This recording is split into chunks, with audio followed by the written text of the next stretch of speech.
Nikki Haley, what did you make of her? Yeah, that's a total L candidate. Yeah. She's obviously a feminist, and she's hiding it for the Republican voters. She's done nothing to impress me, and yeah, she's a feminist and not a fan. What's wrong with feminism?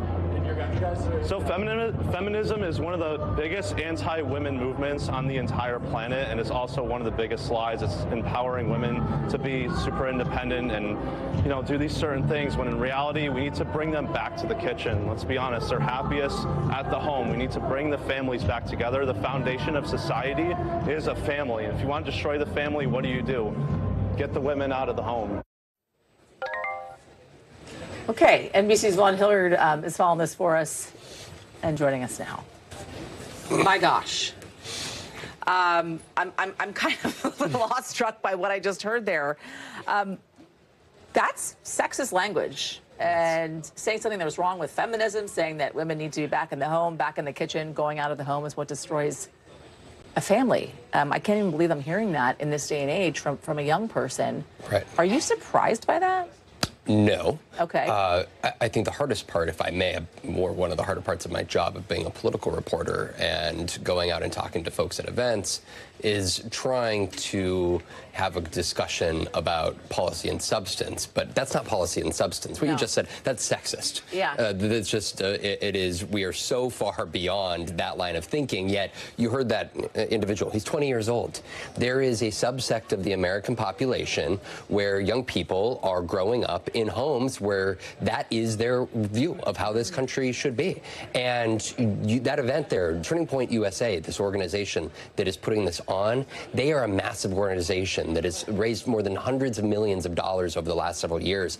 These are the young people that they are turning into political operatives, working on campaigns. They're the heart and soul of the future of the Republican Party. That makes me worried. Conspiracy theories as well, alive and well. I want to play some of that for folks, and then we'll talk.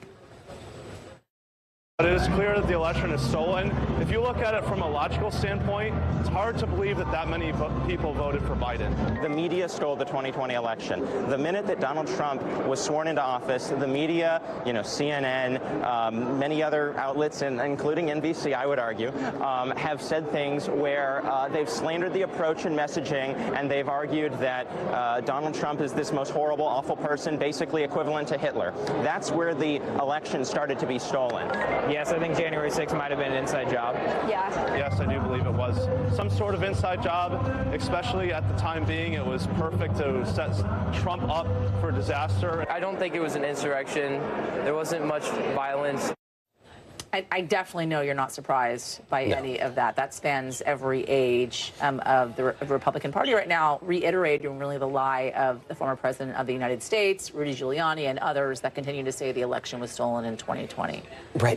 Those conversations that our great embed Alex Tabet was having there, those are reflective of such a great share of the Republican electorate today. 18 years old, that young guy. When Donald Trump announced he was running for the White House, he was 10 years old. For this generation, they have grown up with essentially Donald Trump is the elder, the statesman, the face of this party, and That's election announcement. They trust him. Yeah. I mean, he's the age of their grandpas. Yeah. You trust somebody who is the president of the United States. You trust the leader of your party, especially when your parents and your grandparents view him and hail him as the embodiment of a great American patriot. So you said it, many of these are new voters. They're young voters, right? 18, 19, 20 years old. Where are they leaning? Are they leaning towards the former president for re-election? Absolutely. They had a straw poll there, and 86% of the young people there voted for Donald Trump. There was 8% for Ron DeSantis, 8% for Vivek Ramaswamy. Ramaswamy spoke at this event and is very popular, oftentimes mentioned as the second choice because he's very much a Donald Trump, but a newer, younger Donald Trump. Nikki Haley, you heard one of those voices there. There's a view that she is a globalist, is a word that is so often used. Not America first. There is a very insulated view of what America's role should be on the world stage, and that they need to be closing the borders. They need to be taking care of people at home, and that is where you hear some of these voices. It extends, though, into more radical, far-right things, and that is where I think the Republican Party is going to have to reckon with a young generation that are growing up with very old views, but their views views that I think are reflective of a part of the electorate that I don't think that we fully appreciate just how large it is. Yeah, and I do have to say, though, it's not completely reflective of the entire Republican Party. And important to say that because there are other young people in the Republican Party that are actually thinking quite differently. Right. Than and this. have conservative views. I mean, there is still very much, I run into these people that say, you know, they wish that some voices like Nikki Haley would be able to rise to the top of the party, because in so many ways these are not reflective of a great share of the younger generation and the Republican Party at large. But right now there's such a dominating force in the likes of Marjorie Taylor Greene, Ted Cruz, Vivek Ramaswamy, Don Jr., Tucker Carlson. Prominent voices are at events like this that are speaking to these people. Yeah.